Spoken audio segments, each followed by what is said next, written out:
Olá, bom dia. O tema no meu canal hoje é sobre o ressentimento nas relações de casais.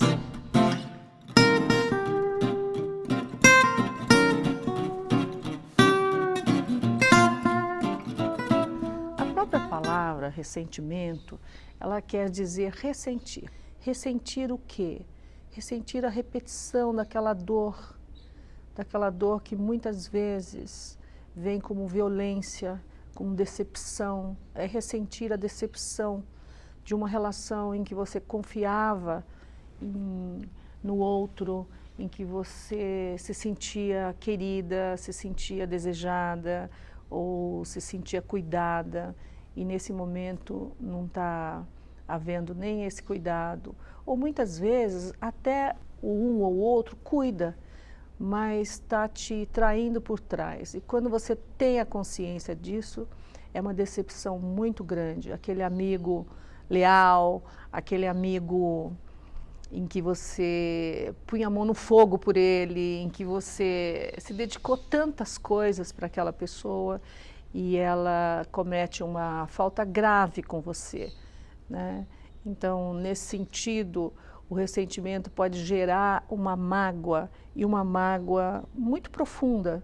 Qual é a psicodinâmica disso, né? Como eu coloquei já, sobre o pacote que a gente traz quando a gente vem para um relacionamento, quando a gente começa a se abrir. Então, nesse pacote existe muitas vontades, muitos desejos, fantasias, imagens que a gente traz lá de trás, sonhos de infância, ou o que você imagina que o outro possa ser, que o outro possa te oferecer, e o que você gostaria de ser para o outro.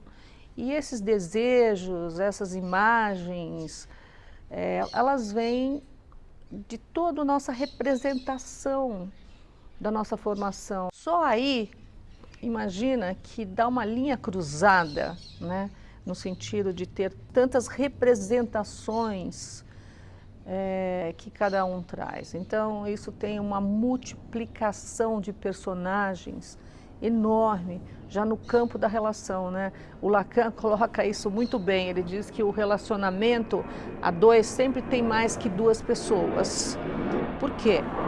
Porque, primeiro, vai haver todo esse cruzamento, né, de personagens e de desejos em relação ao outro, a projeção do que você espera do outro, a expectativa.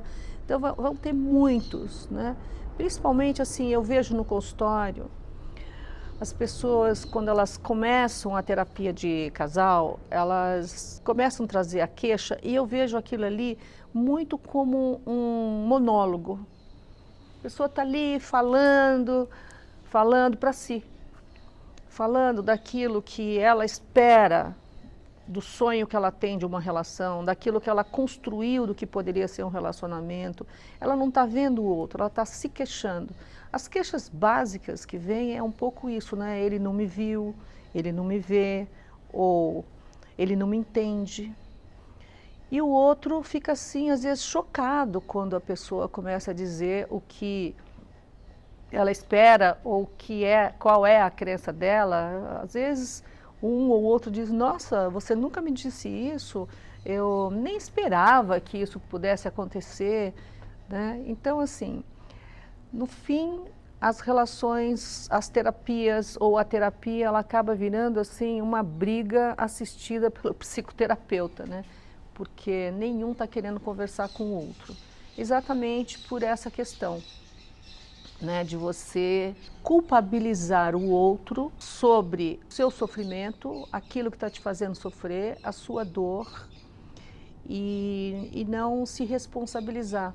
Eu gosto muito de uma fala de uma psicanalista, Maria Rita Kell, que ela diz que o ressentido, ele atribui a responsabilidade ao outro da sua dor e delega anteriormente a este outro o poder de decisão. Caso alguma coisa fracasse, ele vai responsabilizar o outro, ele vai culpabilizar o outro pelaquilo que a pessoa está sentindo.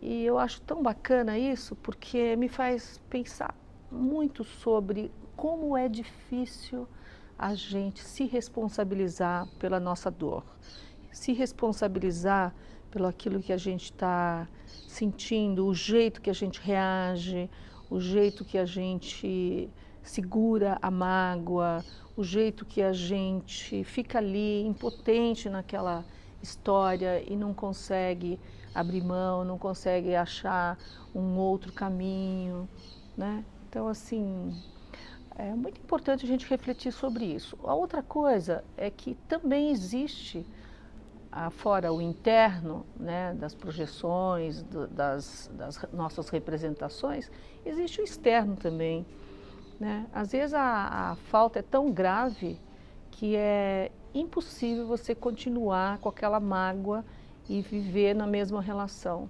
Então, seria assim, nesse caso, seria funcional uma separação, porque separar também não é uma coisa ruim. Separar é algo que possa te levar para um caminho muito melhor, e separação é um ato de evolução do ser humano. Às vezes a gente se separa, a gente vai para uma outra plataforma, escolhe outro caminho e acha outros rumos muito melhores do lugar que você estava, né? Também o perdão é uma questão muito importante para o ressentido, né? Eu penso que perdoar não é algo que está somente no nosso controle. Perdoar é alguma coisa que depende de uma alquimia. Eu acho que o que a gente pode é pôr uma intenção para perdoar. E um dia aquela alquimia pode acontecer e você acorda, seu coração está limpo e você deseja o melhor para aquela pessoa, o melhor para você, e continuamos no fluxo da vida, né? Porque a vida é para viver bem vivida e as relações é para a gente ser feliz, não é mesmo? Também penso que a mágoa é uma raiva civilizada. A nossa sociedade aceita muito mais uma pessoa magoada no sentido de que você fica com pena daquela pessoa, ou a própria pessoa tem benefícios secundários nisso, vai ser paparicada, vai ser cuidada. O difícil é aceitar uma pessoa raivosa, uma pessoa reativa, né? Porque na realidade a raiva é uma tentativa de sentir a força. Eu acho muito interessante o que o Nietzsche coloca, que na realidade a mágoa ela pode afetar você fisicamente e psicologicamente. Uma pessoa magoada por longo prazo, ela adoece a ponto de ficar tão armadilhada naquilo e nem conseguir mais tocar a vida dela, né? Então o Nietzsche ele divide, para explicar o ressentimento, ele fala do homem forte e do homem fraco, né? O homem forte é aquele que tem uma plasticidade, consegue ir à luta, dar a volta por cima, é aquele que não tem medo de se colocar à prova, ele atura em cima disso. É a tal da resiliência, né? Que é o da volta por cima. O homem fraco já é aquele que ele está preso no veneno da mágoa, ele fica preso, acovardado no medo, né? Então ele tem uma danificação psicológica, sim, né? Ele é fraco porque ele é fraco na ação, né? O forte é forte na ação. O fraco é fraco porque ele não acha caminho, ele fica ali aprisionado naquela armadilha para o resto da vida. Eu gosto de um outro aspecto da diferenciação que o Nietzsche faz sobre ressentimento, a dor e o sofrimento, né? O homem forte é aquele que aguenta a dor, né? A dor é para ser sentida, é aguentar a dor que faz do homem um ser forte. Hoje em dia as pessoas estão muito enfraquecidas porque qualquer dor, uma dor psicológica, uma dor física, você já sai pedindo socorro, você já sai solicitando todo mundo para cuidar de você, você não tem aquela força interior de de ficar ali com aquilo, esperar aquilo, sentir aquilo, não sair com medo daquilo, né? E o sofrimento, ele é o enredo que a gente faz da dor. A gente não precisa sofrer. O sofrer é a historinha que a gente põe em cima da dor. A gente cria uma historinha, a gente não precisaria entrar, mas será que a gente aguenta não ficar enredado, não contar, não pedir ajuda a todo mundo quando a gente tem uma dor?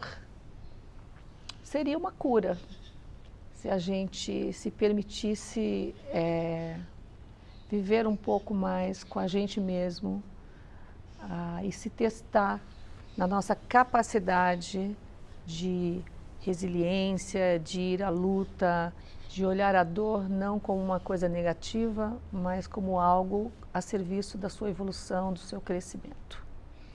Então é isso, gente, por hoje. Obrigada.